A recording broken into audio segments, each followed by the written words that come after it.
ጉሙዝ ድርጅት አመራሮች አሉ። መጥሪያ አለ፣ አባ ሙሳ አለ፣ ዋና አዛዡ ናቸው። ወንድም ጥበቡ አለ፣ የግንኙነት ኃላፊ ነው። እነሱ ወታደራዊ አመራሮች አሉ። የሱ ሻለቃ ዝናቡና ሌሎች አመራሮች ደግሞ ከአማራው ፋኖ በኩል እንደምታያቸው ነው ያሉ። ቅድም ልናነሳላችሁ እንደሞከርነው ጠላት ሁለት ነገር ነው ሲሰራ የኖረው በዋናነት ማለት ይቻላል። አማራ ላይ ያልተሰራ ሌሎች ህዝቦችም ላይ ያልተሰራ ነገር አለ ብለን ባናምንም አማራን አንድ እርስ በርስ መነጣጠል በአውራጃ በወንዝ የመጀመሪያ ታክቲኩ ነው። ቀጥሎ ደግሞ ከሌሎች ኢትዮጵያውያን መነጠል የጠላት ሌላኛው ስልቱ ነው።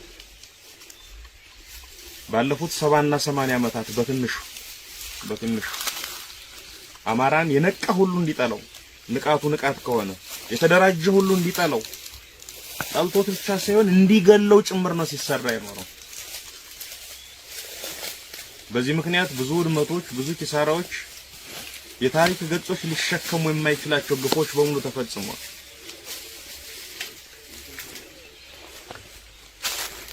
የአማራ ገሩ የአማራ ክልል የሚባለው ሰፍረው የሰጡት በረቱ ብቻ አይደለም። የአማራ ገሩ መላው ኢትዮጵያ ነው። በመላው ኢትዮጵያ ተበትኖ የሚኖር ህዝብ ነው።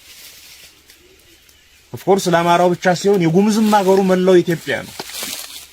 እዚህ ሰፍረው የሰጡት ቦታ አይደለም። የማንኛውም ኢትዮጵያው ያገሩ መላው ኢትዮጵያ ነው። ያሆኖ እያለ በየደረሰበት አማራ እርስ በርሱም እንዲጣላ ካጠገቡት ካሉትም ጋር እንዲጣላ ሲደረግ ስለከረመ በተለይ ባለፉት 30 ምናምን ዓመታት ምን እንደተፈጠረ እኔ ለእናንተ ልነግራችሁ አልችልም።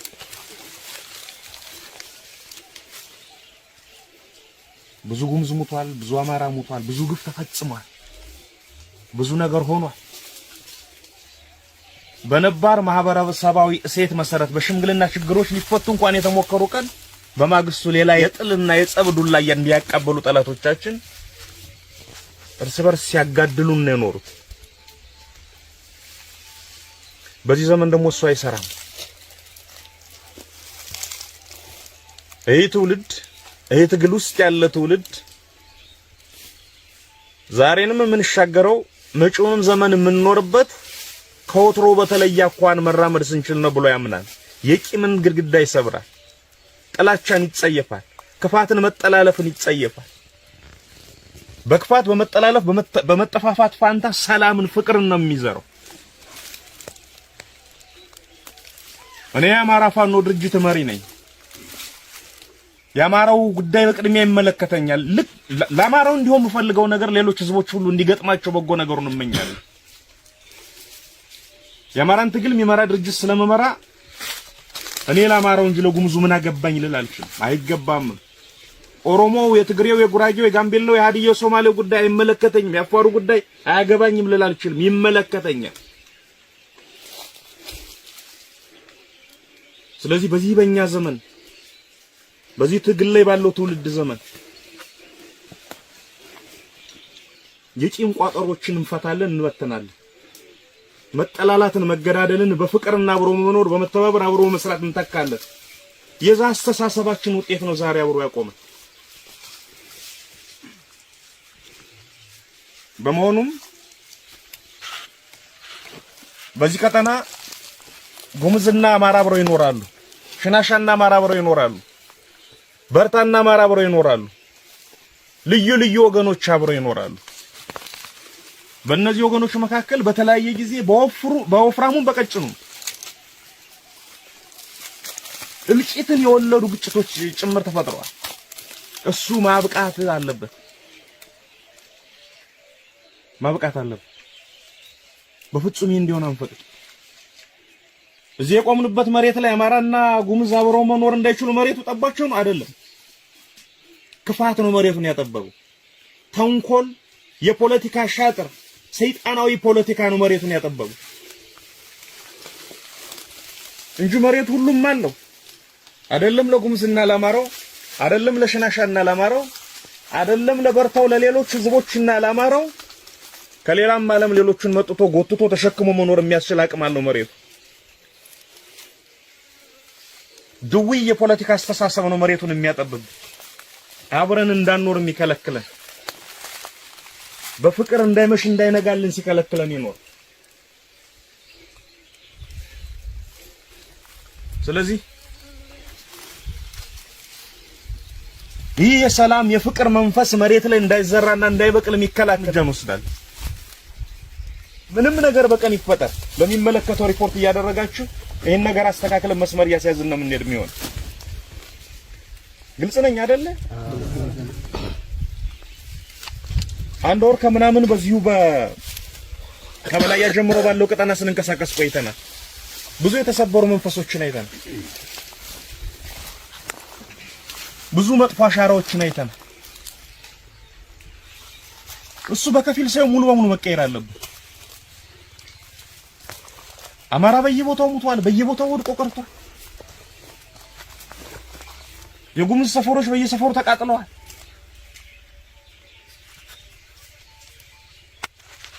ይህ ዘመን ለአንዴና ለመጨረሻ ጊዜ ማብቃት አለበት።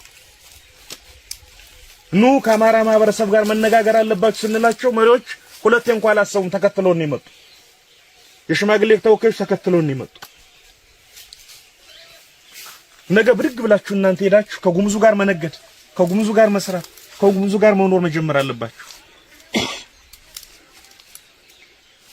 እናንተ አማራ ወገኖች ሆይ ውጡና ከጉምዙ ጋር ተወያዩ። ውጡና በገበያ ተገበያዩ። ተመካከሩ፣ ስሩ፣ አብራችሁ ዋሉ፣ አብራችሁ ደሩ። መከራን ደስታን ተጋሩ። አዲስ እኮ አይደለም። በዚህ መልኩ እኮ ተኖሮ ይታወቃል አይደል እንዴ?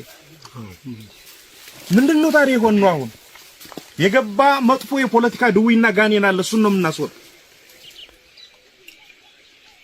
የሚወጣው ደግሞ እንዲህ ነው። ሌላ ነገር አይፈልግም። የሚወጣው በመገናኘት በመምከር ነው፣ በሌላ መንገድ አይደለም። አንድ ሰፈር እያየን ነበር። አቡልታ የሚባል የጉምዝ ሰፈር በቀን ከ10 እስከ 20 ህፃናት ይሞታሉ ሕክምና አጥተው። ለምንድነው ሕክምና ያጡት? ታጣቂዎችን ትደግፋላችሁ በሚል የአብይ አህመድ ስርዓት ከተማ ገብተው ፓራሴታሞል እንኳን እንዳይገዙ ከልክሏቸዋል። ጫው የምግብ ጫው እንኳን ያገኙ። በዛ ሰዓት አለ ወደዚህ ወደ አማራ ወገናቸው እንዳይመጡ ያለፈው ቁርሾ አለ። ይሰጋሉ። ፍቅር ቢኖርስ አንዴ ሰው ሊጮህ ሲቸገር እንደ ሰው ቁመህ አታይ። መድኃኒት ሲቸገር እና ህፃናት ሲሞቱ እንደ ሰው ቁመህ አታይ። ሁለት መድኃኒት ተሸክሞ ወደ አንድ አማራ አቡልታ ሽጦ የማይመጣበት ምክንያት ምንድነው? አንድ የአማራ ሐኪም ካለ እዛ ሄዶ ጤና ጣቢያ የማይከፍትበት ምክንያት ምንድነው? ውጡና ተገበያዩ። ትርፍ ካላችሁ ሽጡላችሁ፣ የሚጎላችሁ ካለ ግዙና አምጡ። ግልጽ ነኝ አይደል? እሱን መንፈስ ነው ምን ተክለው እሱን ነው ለማድረግ እየሞከርን ያለን። መንገዱን እቹ ነው። በሞተር ብር ብሎ መነገድ አብሮ መስራት ይቻላል። በመኪና ይቻላል። በመሬት በእግር ይቻላል። ከዚህ በኋላ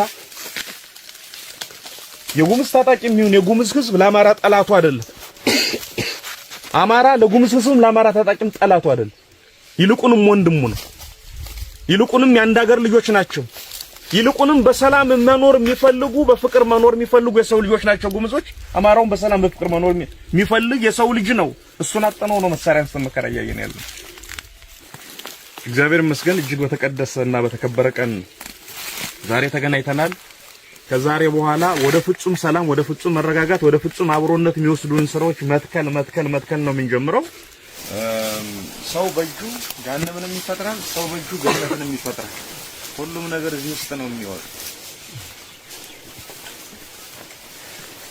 በያዝነው መሳሪያ ወንድሙን መግደል ይችላል። በያዝነው መሳሪያ ወንድማማች አንድ ላይ ሆነ ጋራ ጠላታቸው መውጋት ይችላል። እና ከቅልቦና የሚወጡ ራእዮች በባህሪያቸው ከግብ ይደርሱ ዘንድ የሚከታተላቸው የራሱ ጊዜሮ የፈጣሪ ያለ ይመስለኛል። እንደዛ ነው እኔ የማምነው። በበጎ ምኞት ዛሬም ፈጥረናል። ይሄ እንዲሆን በበጎ ልብ መከተል ያስፈልጋል። ሁላችንም ያን በጎ ልብ መድኃኒዓለም እንዲሰጠን እንለምናለን። ደስ የሚል ቀን ነበር።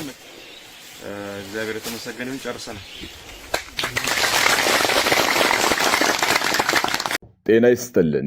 ይህ ከኢትዮጵያ እስከ ዓለም ጥግ በሕይወቱ ወሳኝ የሆኑ መረጃዎችን በየፈርጁ ቀላልና ግልጽ በሆነ አቀራረብ የሚያገኙበት ቪኦኢ ኢትዮጵያ ነው።